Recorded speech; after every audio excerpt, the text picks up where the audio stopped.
بسم اللہ الرحمن الرحیم۔ شروع کرتا ہوں اللہ تعالیٰ کے نام کے ساتھ جو بڑا مہربان نہایت رحم کرنے والا ہے۔ سیدنا انس بن مالک رضی اللہ عنہ سے روایت ہے، رسول اللہ صلی اللہ علیہ وآلہ وسلم نے فرمایا، اللہ تعالیٰ قیامت کے دن لوگوں کو اکٹھا کرے گا، پھر وہ کوشش کریں گے اس مصیبت کو دور کرنے کی،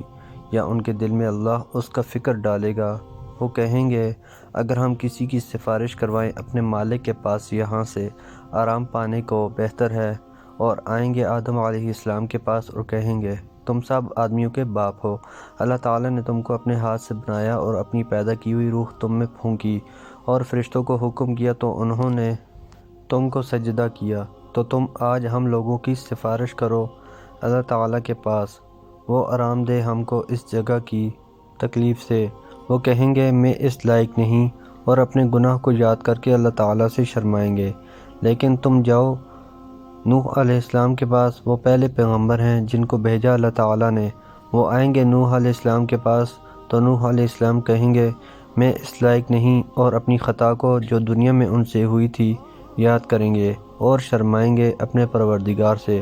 اور کہیں گے، تم جاؤ ابراہیم علیہ السلام کے پاس جن کو اللہ تعالیٰ نے اپنا دوست بنایا تھا۔ وہ سب لوگ ابراہیم علیہ السلام کے پاس آئیں گے، وہ کہیں گے، میں اس لائق نہیں، اور اپنی خطا کو جو ان سے ہوئی تھی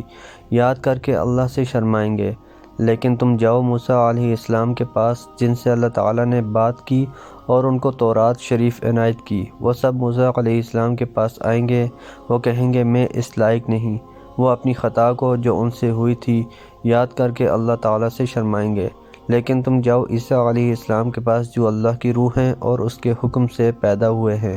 وہ آئیں گے عیسیٰ روح اللہ علیہ السلام کے پاس، وہ کہیں گے، میں اس لائق نہیں، لیکن تم جاؤ محمد صلی اللہ علیہ وآلہ وسلم کے پاس، وہ ایسے بندے ہیں اللہ کے جن کے اگلے اور پچھلے سب گناہ بخش دیے گئے ہیں۔ رسول اللہ صلی اللہ علیہ وآلہ وسلم نے فرمایا، پھر وہ سب لوگ میرے پاس آئیں گے، میں اپنے پروردگار سے اجازت چاہوں گا، یعنی بازیاب ہونے کی۔ مجھ کو اجازت ملے گی، جب میں اس کو دیکھوں گا تو سجدے میں گر پڑوں گا، پھر وہ مجھے رہنے دے گا سجدے میں جب تک چاہے گا، اور بعد اس کے کہا جائے گا، اے محمد اٹھا اپنے سر کو اور کہہ جو کہتا ہے، سنا جائے گا، اور مانگ جو مانگتا ہے دیا جائے گا، اور شفاعت کر تیری شفاعت قبول کی جائے گی۔ پھر میں سر اٹھاؤں گا اور اپنے پروردگار کی تعریف کروں گا اس طرح سے جیسے وہ مجھ کو سکھائے گا، پھر سفارش کروں گا تو ایک حد میرے لیے مقرر کی جائے گی، میں اس حد کے موافق لوگوں کو دوزخ سے نکالوں گا اور جنت میں لے جاؤں گا، اور دوبارہ اپنے پروردگار کے پاس آ کر سجدے میں گر جاؤں گا،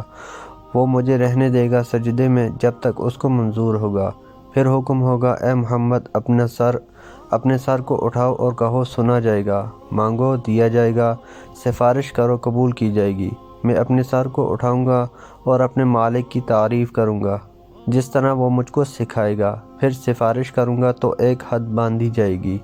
میں اس حد کے موافق لوگوں کو دوزخ سے نکالوں گا اور جنت میں داخل کروں گا۔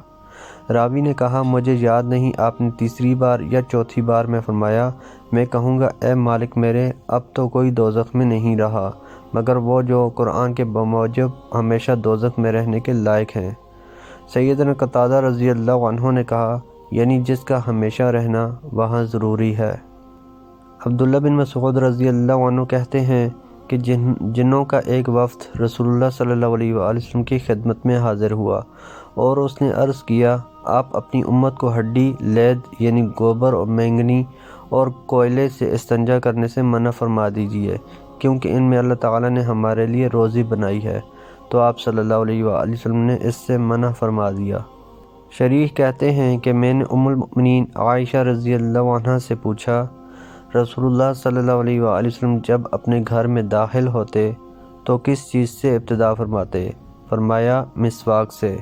ابو الملیح اپنے والد اسامہ بن عمیر رضی اللہ عنہ سے کہتے ہیں